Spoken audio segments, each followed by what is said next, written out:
Един от моите последни видеоклипове беше за Египет и видях, че имате много голям интерес към темата Египет. Реших да направя втори видеоклип с много повече данни, с много повече информация и с много повече шокираща информация. В този видеоклип, меко казано, ще настръхнете.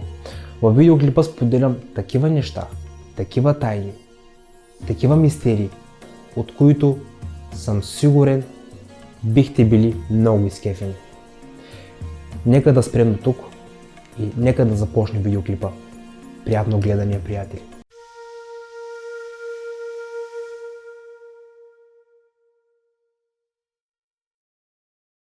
Възможно ли е древните египетски могили да скриват живи бактерии на чума? Как и защо се е появила първата римска мумия? Кои са били децата на Тутанкамон? Днес ще научите отговора на много интересни въпроси за загадъчната страна на фараоните. С вас е Айхан Инфая и днес ще ви покажа и разкажа за находки, които са шокирали учените. Кипряновата чума. През последните 15 години в египетският град Луксор активно са се извършвали разкопки по старият град. Археолозите са забелязали няколко мумии погребани в 3 век, обаче всичките са били засипани с гъста вар. Това е означавало, че пред учените са се появили жертви на чумата. Телата са били погребани с такава спешност, че не са се съблюдавали даже и половината от известните местни ритуали, но стрували се да се търси повече погребани мумии. Ние сме свикнали да мислим, че най-тежките епидемии са дошли именно през средновековието. Обаче в древния свят тези болести са вземали много жертви. Едни от най-суровите периоди в античната история е станала именно Кипряновата чума. Епидемията се е разпространявала по територията на Римската империя в 3 век. Тя е била кръстена с това име в чест на свети Кипрян Картагенски, който в една от своите книги е описал симптомите за тази епидемия. Може би се струва археолозите да прочитат този труд отново и да помислят дали се струва да се отварят могилите на древните мумии. Конуси на главата. Странни шапки, които дълги години са се считали за плод на фантазията от художниците, са се оказали напълно реални. Рисунките, които са оцелели до наши дни, учените са забелязали глави на древни египтяни с неголеми конуси. Особено често те са се появявали на рисунките, изпълнени преди 4000 години. Сега за първи път археолозите фактически са идентифицирали 2 такива конуса, направени от восък, украсяващи главите на скелетите, които са на 3300 години. Находките са били разкопани и намерени в гробището на град Ахетатон. Намерените находки потвърждават казаното в началото.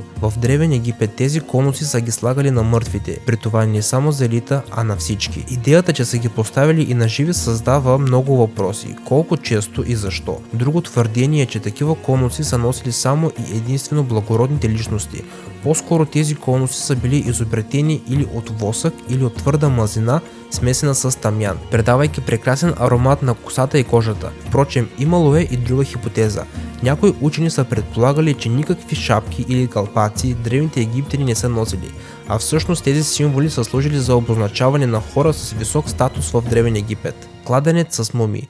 През 2020 година е направено сензационно откритие от археолозите в древният град Сакара. Изследователите са успели да намерят 13 неповредени и запечатани гробове. Антропоморфни саркофази са били забелязани в шахтата с дълбочина от 11 метра. Вътре в нея учените са се натъкнали и на 3 запечатани ниши. Възрастта на саркофазите съставлява 2500 години. Те са съхранени много добре. Даже голям процент от тях са си съхранили цветовете. Забележително е как саркофазите са били внимателно сложени един до друг. Това показва и доказва, че в древността те са били премествани от други гробници за древният Египет. Това е било обичайна практика. Свещениците често са пренасяли гробовете на важни хора в известните само на тях таинствени места, за да ги защитят от крадците. Първоначално първото нещо, което се забелязва, е, че саркофазите нито веднъж не са били отварени. За изследователите това е огромен успех. Освен това, вече са обявени за допълнителни проучвания. Учените са уверени в това, че в шахтите могат да се намират и други саркофази.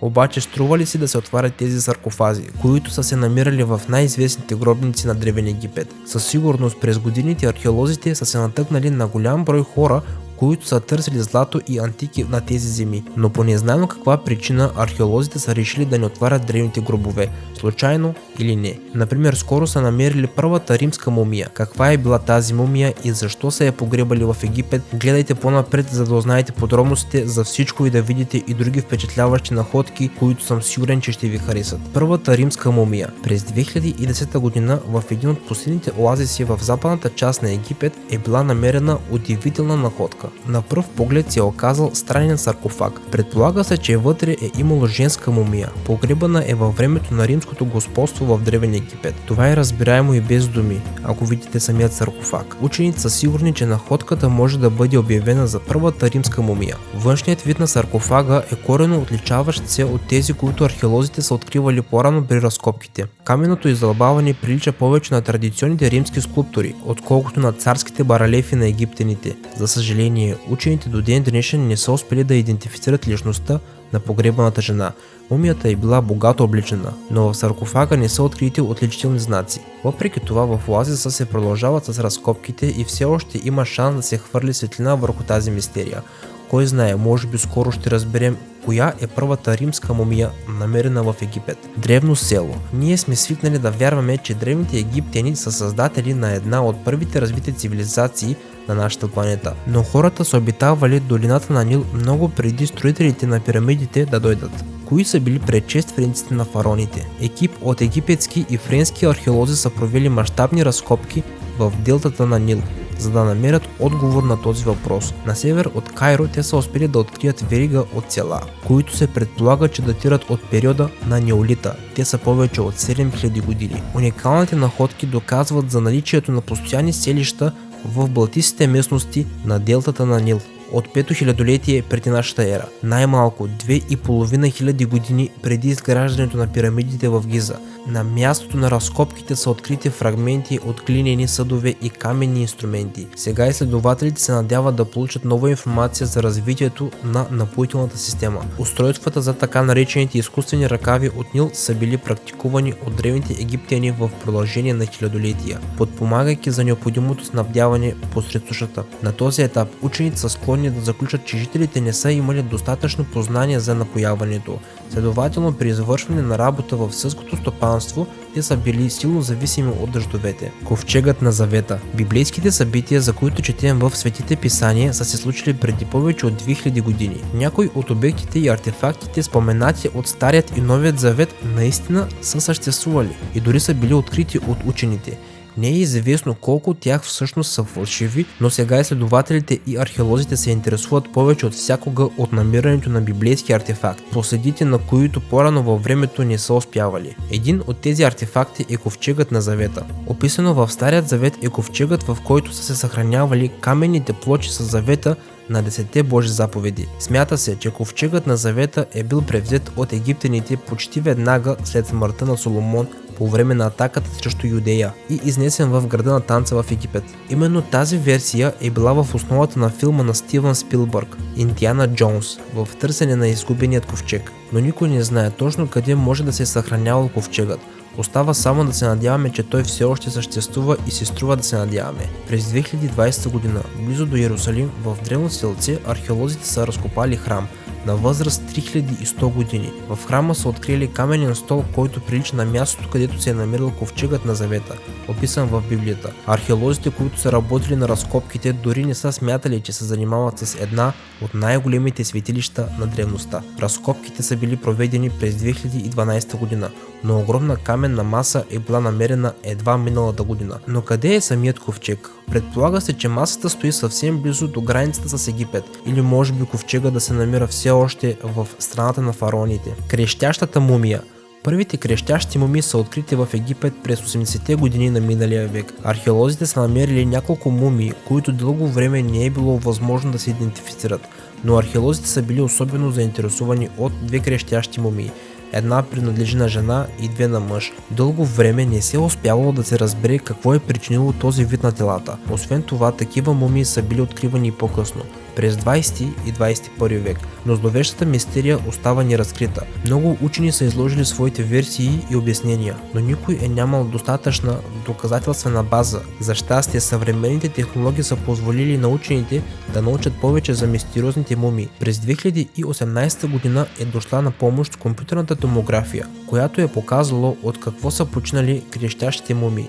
Те са успели да определят личността им. Историците са разбрали, че мумията на мъжа принадлежи на човек с царска кръв. Резултатите от проучването са показали, че погребаният мъж е син на Рамзес III, децата на Тутанкамон. В продължение на много години в страшна мистерия са се превърнали две бебета, погребани под формата на мумии в гроба на известният фараон Тутанкамон. Последните проучвания обаче са успели да хвърлят светлина върху причините за подобен ритуал. Учените предполагат, че това може да са жертвени символи на невинността, които е трябвало да го съпровождат в отвъдното. ДНК тест, направен през 2008 година, е доказал тези съмнения. Те са доказали, че децата са били близнаци, а баща им фараон. От гледна точка на съдебната медицина, резултатите от томографията на ДНК тестовете не са напълно ясни. Открити са разлики в генетичния материал на децата. Той е бил идентичен на 99,7%, но не на 100%.